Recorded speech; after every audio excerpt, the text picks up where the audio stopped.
수고하고 무거운 짐진 자들아 다 내게로 오라. 내가 너희를 쉬게 하리라. 나는 마음이 온유하고 겸손하니 나의 멍에를 메고 내게 배우라. 그러면 너희 마음이 쉼을 얻으리니 이는 내 멍에에는 쉽고 내 짐은 가벼움이라 하시니라.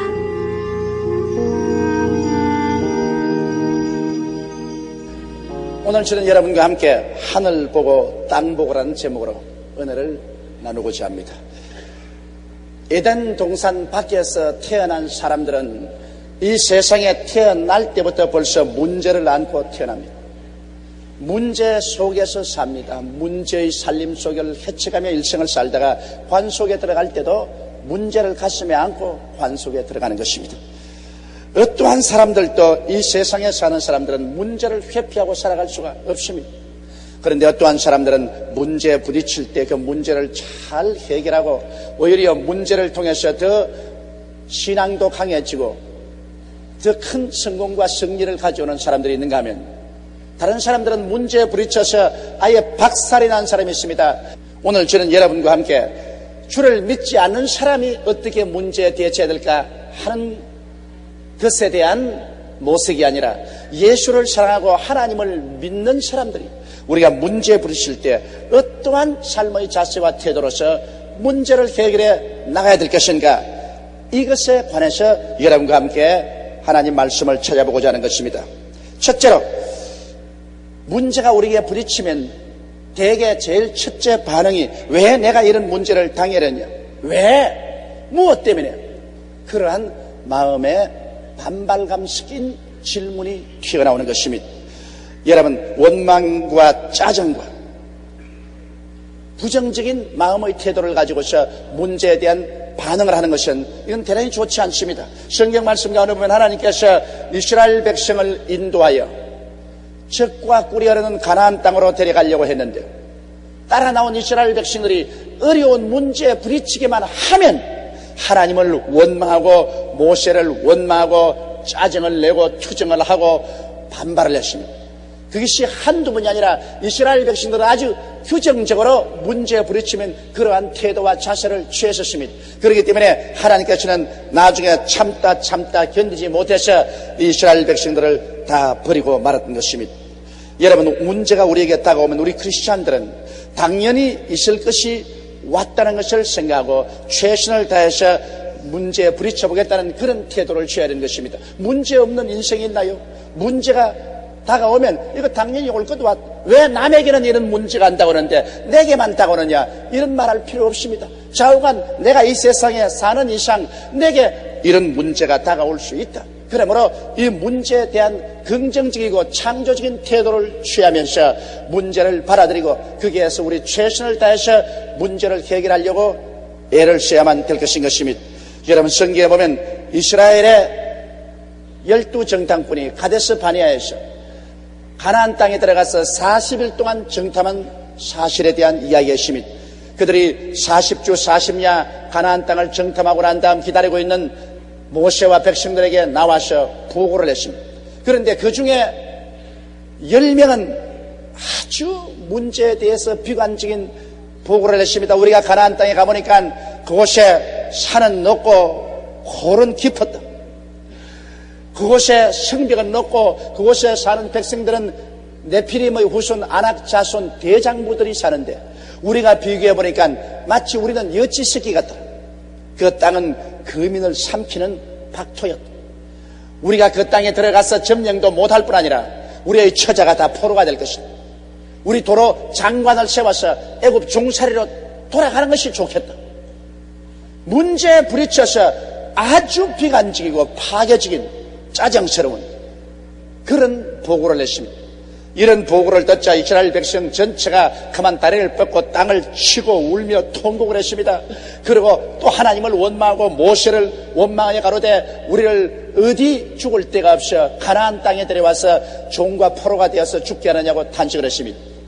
그러나 그 가운데 여호수아와 갈렙 두 사람은 문제에 부딪혔을 때 긍정적이고 창조적인 태도로서 문제를 받아들이는 것입니다. 이게 갈렙이 일어나서 백성들을 안동에 가르되 여러분이여 잠잠하라. 만일 하나님이 기뻐하시면 우리가 그 땅에 들어가서 그 땅을 점령할 수 있다. 그 땅은 과연 젖과 꿀이 흐르는 땅이더라. 그 땅에 거민들은 벌써 우리가 온다고 벌벌 떨고 있다. 그 딸의 보호자는 떠났고 그들은 우리의 밥이라. 우리 들어가서 점령하자. 그러니까 사람들이 모두 다 일어나서 돌로서 여호수아와 갈렙을 쳐서 죽이려고 하십니다. 그때 영광의 구름이 나타나며 그 가운데 야훼 하나님이 나타나셔서 말씀을 하셨습니다. 하나님 앞에서 부정적으로 문제를 대한 10명은 그 자리에서 하나님이 쳐서 죽게 하죠. 거기에 동조한 모든 사람들은 하나님이 광야로 몰아내셨습니다. 그래서 그들은 40년 동안 광야를 방망하며 애굽에서 나온 모든 1세대가 다 죽도록 하나님이 기다리셨습니다. 그래서 제 2세대가 태어났을 때 그들을 데리고 여호수아와 갈렙이 젖과 꿀이 흐르는 땅으로 들어갈 수가 있는 것입니다. 이러므로 문제 부딪힐 때 우리의 태도와 자세가 하나님과 우리의 관계를 결정하고 우리의 미래를 결정하게 되는 것입니다. 이러므로 왜 내가 이런 문제를 당해야 하느냐? 문제 부딪힐 때 원망과 짜증스러운 태도를 우리는 절대로 가지지 말아야 되는 것입니다. 문제를 당했을 때 이것은 당연히 모든 사람이 당하는 것이다. 그리고 내 운명에 닥쳐온 것이니 나는 그대로 받아들이고 이것을 하나님을 의지하고 문제를 해결하겠다는 긍정적인 자세와 태도를 취해야 우리는 성공적인 인생을 살아갈 수가 있는 것입니다. 둘째로 여러분, 우리가 문제를 당했을 때 문제를 보는 시각을 정비해야만 되는 것입니다. 많은 사람들이 문제를 당할 때 땅만 보는 시각을 가지고 있습니다. 땅만 보고 문제만 바라봅니다. 오늘날 더구나 하나님을 모르는 사람 말할 필요 없이 수평적인 방법으로 문제를 해결하려고 하는 것입니다. 땅만 바라보게 되는 것입니다. 그러나 하나님을 믿고 주를 믿는 백성들은 문제를 당했을 때 하늘 보고 땅을 봐야 되는 것입니다. 하나님을 쳐다보고 난 다음에 그 다음에 우리가 문제를 바라보게 되면 문제에 대한 하나님의 대응책을 우리는 발견할 수 있게 되는 것입니다. 성경에 보면 재미있는 기사가 있습니다. 이스라엘의 위대한 선지자 엘리사가 있었습니다. 엘리사는 하나님께 계시를 받았어. 언제나 이웃 아람 왕이 이스라엘을 공격하려고 할 때마다 왕에게 미리 보고를 해줍니다. 왕이여 군대를 이곳에 보내서 매복하소서. 왕이여 저 접경에 군대를 보내서 지키소서. 그래서 왕이 군대를 보내면 그때마다 아람 군대가 공격해 오다가 낭패를 당했습니다. 아람 왕이 그만 분도 막심했습니다. 그는 자기의 내각을 불러놓고 호통을 쳤습니다. 우리 가운데 틀림없이 정탐꾼이 있다. 우리가 내각에서 인원한 것을 이스라엘 왕이 미리 알고 군대를 보내서 막는 것 보면 틀림없이 스파이가 있다. 그러니까 그중 한 사람 말하기를 왕이여 이스라엘은 엘리사라는 하나님의 선지자가 있었어요. 그 자가 하나님이 직접 그에게 알려주심으로 왕이 침상에서 마음속으로 혼자 생각하는 것도 다 알아내었어요. 전부 이스라엘 왕에게 고합니다. 그러자 아람 왕이 말했습니다. 그러면 군대를 파견하여 엘리사를 잡아라. 이래서 엘리사가 도단성에서 하룻밤을 지난다는 소식을 듣자 전군을 동원해서 첩첩이 도단성을 둘러쌌습니다. 이른 아침에 엘리사의 종이 일찌감치 일어나서 밖에 나와서 기지개를 켜고 심호흡하라고 주위를 바라보니 이거 큰일 났습니다. 성벽 주위에 하늘을 찌를 듯이 아람 군대의 깃발이 첩첩이 둘러싸요. 상금이 이른 아침에 햇빛에 번지기고 있었습니다. 동서남북 어디를 바라봐도 쥐새끼 한 마리 달아날 수가 없이 포위되어 있었습니다. 그는 그만 기절했습니다. 벌벌 떨면서 방 안으로 기어들어가서 선생이여 선생이여 이제 우리 큰일 났습니다. 첩첩이 둘러싸였습니다. 피할 길이 없습니다. 그때 엘리사가 우셨습니다. 그리고 엘리사가 하나님께 기도해서 하나님이여 이 종의 눈을 열어서 보게 하여 주옵소서. 그러자 하나님께서 그 종 게하시의 눈을 열매 게하시가 눈을 들어보니까 아람 군대가 둘러진친 그 성벽과 엘리사 사이에 하늘에서 내려온 천사들이 불담과 불병거가 되어가지고서 그들을 둘러진치고 있는 것을 보았습니다.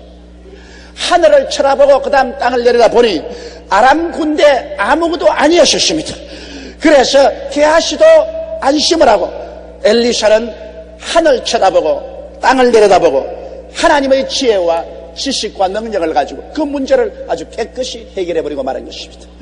여러분, 하늘을 쳐다보고 땅을 내려다본 엘리사는 조금도 그 상황을 두려워하지 않았지만 땅만 내려다보는 게하시는 제일 좀 정신이 나가고 혼비백산했던 것입니다. 오늘 우리가 사는 생활 때 그와 같은 것입니다. 우리가 문제를 당할 때 문제만 바라보면 우리는 문제에 짓눌려서 우울해지고 절망해질 수 있는 것입니다. 그러나 우리가 문제 부딪힐 때 하나님께 나와서 먼저 하나님께 기도하고 하나님께 감사 찬미하고 말씀을 읽고 새벽기도 나오고 혹은 철회하고 혹은 금식하고 하늘 바라보고 난 다음 그 다음에 와서 땅을 바라보면 땅의 문제는 쉽게 해결될 수 있는 것을 알 수가 있는 것입니다. 예수님께서 벳세다 광야에 가서 말씀을 전했을 때 남자만 5,000명, 부녀자 10,000명이 와서 저기까지 말씀을 듣고 배가 고파 기진했습니다. 이럴 때 예수님께서 빌립과 제자들을 불러서 말씀했습니다. 저들이 가다가 혼절할 터인즉 굶주린 채로 보내기를 나는 원체란다. 저들에게 먹을 것을 주라. 그런데 예수님의 제자인 빌립과 다른 사람들은 땅만 바라보았습니다. 그들은 땅만 바라보기 때문에 현실적인 모든 해답을 그들은 구했었습니다. 그들은 계산해 보니까 그 많은 사람을 먹일 만한 돈도 없고 그 많은 사람을 먹일 만한 떡 살 곳도 없습니다. 시간은 늦었습니다. 모든 것이 땅만 바라보면 이것은 불가능한 직사인 것입니다.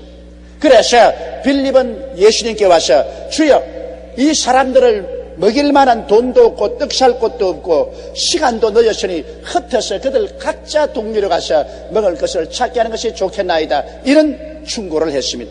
그러나 여기 안드레는 하늘을 보고 땅을 보았었습니다. 그가 이 문제 부딪힐 때 먼저 하늘을 쳐다보니 이 사람들을 먹이는 것이 하나님의 뜻이다. 하나님의 뜻이 아닌 다음에야 하나님의 아들 예수께서 이 사람들에게 먹을 것을 주라고 하겠는가. 그러므로 하나님의 뜻이면 무엇이든지 이루어진다. 인간으로 할 수 없는 것은 하나님은 하시는 것이다. 그러므로 하나님의 뜻인 줄 알았기 때문에 그날 하늘 쳐다보고 난 다음에 그는 나가서 최선을 다하셨습니다. 보리떡 5개와 물고기 2마리를 구해서 예수님의 손에 얹혀놓은 것입니다. 왜? 그는 하늘 쳐다보고 땅을 쳐다봤기 때문에 보리떡 5개와 물고기 2마리를 가지고라도 기적이 일어날 것을 기대할 수가 있는 것입니다. 그러자 예수님께서는 이것을 받아서 축사함에 이것이 많아져서 이 모든 군중을 다 배불리 먹이고 남은 것을 그들이 12바구니나 남게 된 것입니다.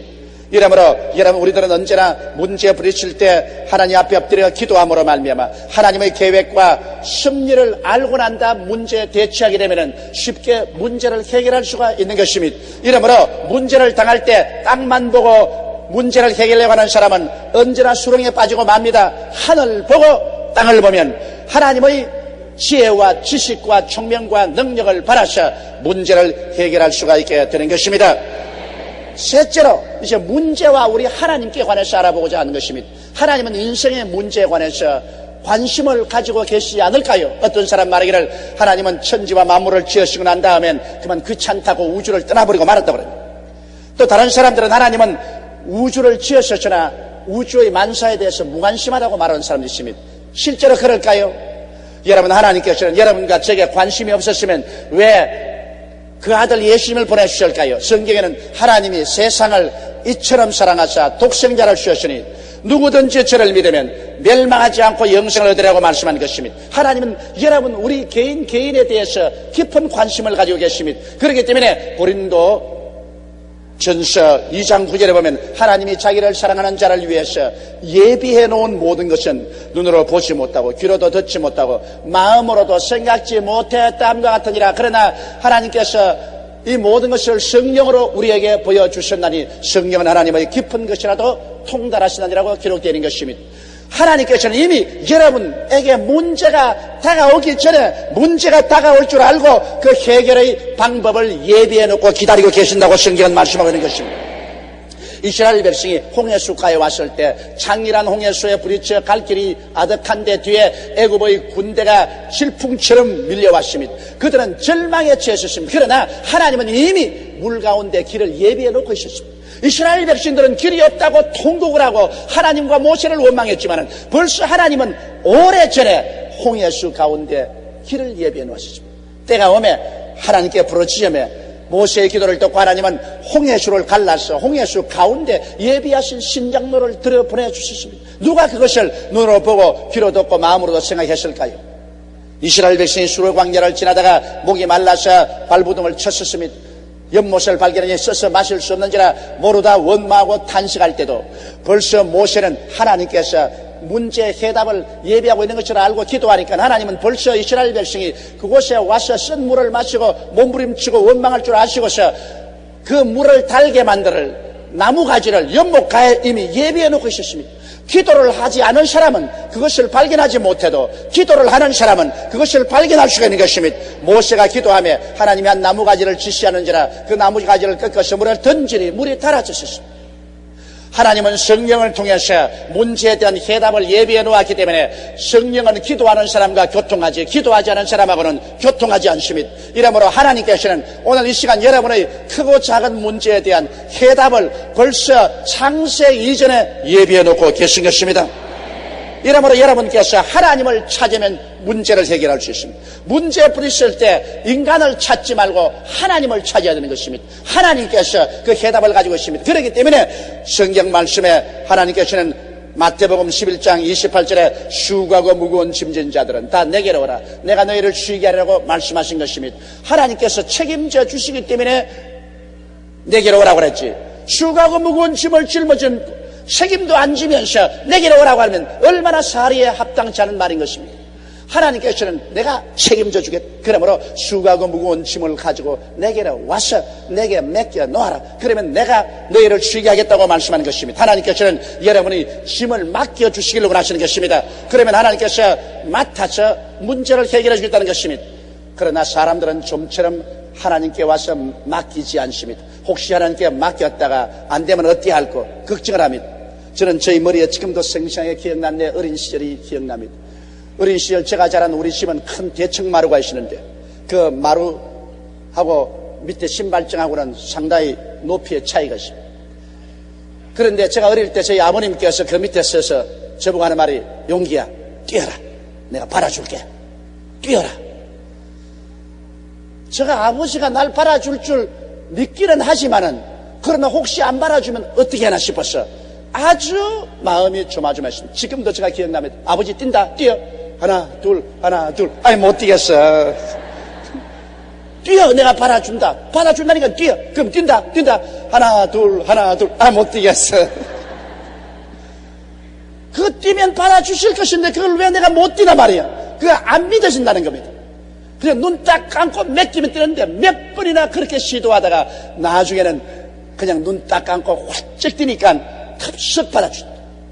오늘 하나님도 그럽니다. 뛰어 내가 받아줄게. 문제 가지고 뛰어. 하나님 뜁니다. 하나 둘 아니 난 못해요. 하나님이 와서 날 붙잡아 줬어요. 하나님은 여러분이 믿음으로 하나님께 내어 맡기기를 원하시는 것입니다. 내 짐을 야훼께 맡겨버리라. 그리하면 저가 너를 돌보시리라. 하나님이 책임져 주십니다. 하나님은 문제에 대해서 깊은 관심을 가지고 계십니다. 그래서 하나님은 하나님을 사랑하는 자 곧 그 뜻대로 부르심을 입은 자들에게는 모든 것이 합력하여 선을 이루도록 만들기를 원하고 계신 것입니다. 이러므로 여러분께서는 우리 하나님께서 문제를 해결해 주기를 원하시고 계신다는 것을 알고 어찌하든지 기도와 믿음으로 하나님에게 문제를 맡기고 살든지 죽든지 흥하든지 망하든지 성하든지 쇠하든지 하나님 아버지의 뜻대로 하시옵소서. 이렇게 할 수 있어야 되는 것입니다. 이렇게 문제를 내 생애에서 풀어보아야지. 내가 끌어안고 내가 잔뜩 움켜쥐고 내 문제 하면 하나님도 해결할 수 없습니다. 좀 내놓아라. 아니요. 내가 잡고 있을 테니까 해결하여 주옵소서. 잡고 있는데 어떻게 해결해요? 그만 탁 놓아버려야 되는 것입니다. 그러면 하나님께서 오늘 또 책임져 주시는 것입니다. 그러면 네 번째 문제에 대한 우리의 태도를 우리는 오늘 이 시간에 한번 정비해 보십시다. 여러분, 문제가 우리에게 다가올 때 우리는 언제나 하나님의 눈으로 문제를 보는 훈련을 쌓아야 되는 것입니다. 하나님께서는 노아에게 방주를 지으라고 할 때 그 방주 옆에는 창문을 내는 것을 허락지 않았습니다.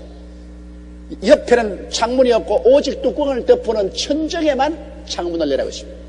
여러분, 배는 배인데 옆에는 창문이 하나도 없고 오직 천정에만 창문이 있습니다. 왜 그러냐?